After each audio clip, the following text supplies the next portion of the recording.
Hola a todos, soy Tarik. Imagínate que te has metido en un lío tan gordo que tus acciones te han llevado a tener que declarar ante la policía o ante el juez. Y tus acciones además pueden llegar a tener consecuencias legales negativas para ti o para tus seres queridos. La única solución que tienes es o bien decir la verdad y aceptar estas consecuencias, o quizás mintiendo puedes escapar o evadir estas circunstancias. Esta es la situación en la que se encontró uno de los compañeros del profeta del Islam. Y es que en una de las expediciones que él hizo, en el cual le acompañaron decenas de miles de musulmanes para proteger la frontera de Arabia, hubo un grupo de personas, de musulmanes, que se quedaron atrás y decidieron no acompañarle. Y esto a pesar de que era muy necesario contar con todos los musulmanes posibles para emprender esta misión muy arriesgada y muy difícil, pero muy necesaria para el bienestar de la sociedad.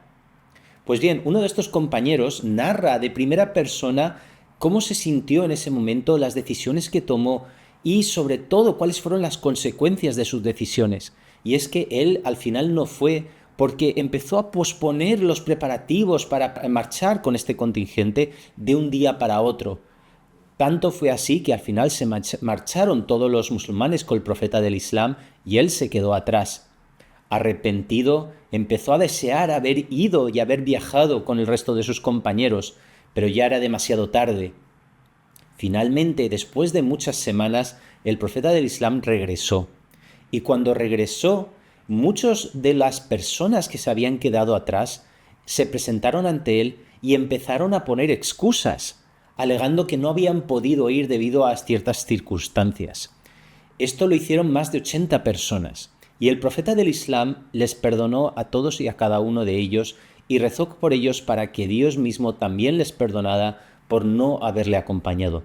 Él sabía muy bien que lo que ellos le estaban planteando eran excusas, pero a pesar de ello no tomó ninguna acción contra ellos, no les castigó de ninguna manera, simplemente oró por ellos y pidió para que Dios les perdonara.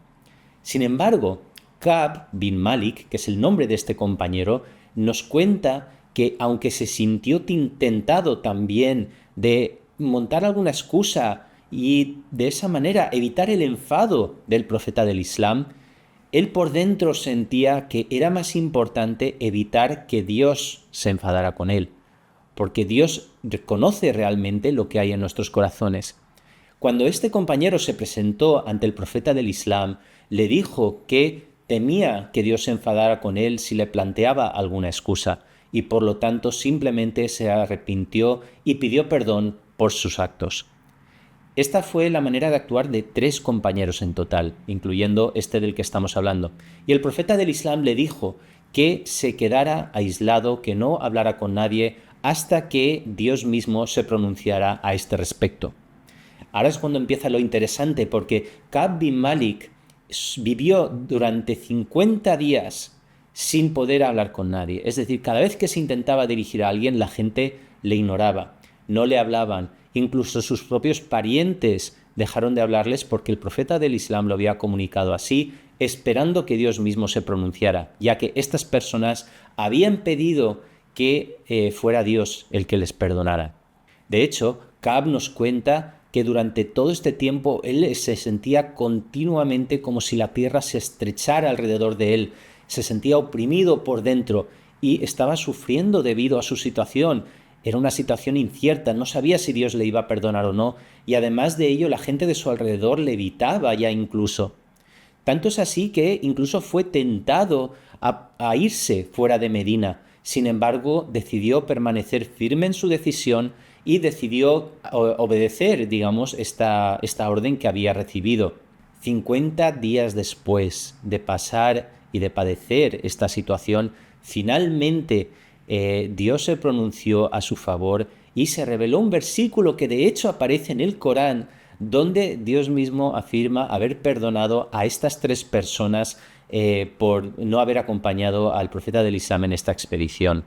La alegría fue tan inmensa en toda Medina que toda la gente empezó a acercarse a él y a felicitarle, y además el profeta del Islam se mostró feliz y radiante por esta decisión que se había tomado. En cuanto a los otros 80 compañeros que no habían ido debido a diferentes excusas que ellos mismos habían planteado y que además muchos de ellos habían sido reincidentes en no obedecer o acompañar al profeta del Islam, Dios finalmente también se pronunció en relación a ellos. Y la decisión que Dios tomó fue el que el profeta del Islam no volviera a llamarles en ninguna otra expedición militar. Dios mostró su enfado con ellos a través de expresarlo así en un versículo del Corán, y además el profeta del Islam tampoco ofreció sus oraciones fúnebres, que es una práctica que solía hacer para todos aquellos compañeros que vivían en su época. El hecho es que esto es un gran castigo para un creyente, en este caso un musulmán, ya que el objetivo mismo de nuestra vida es conseguir el placer de Dios. Ka'b bin Malik narra él mismo que el decir la verdad al final fue una decisión tan acertada para él, ya que tenía la convicción de que Dios mismo le había perdonado y le había salvado de un castigo mayor, y tanto fue así que declaró que jamás en su vida mentiría para salvarse de ninguna ocasión, ya que tenía una plena convicción en el poder de la honestidad. Es una historia fascinante y espero que os haya gustado, así que muchas gracias por escucharme hoy. Que la paz de Dios sea con todos vosotros.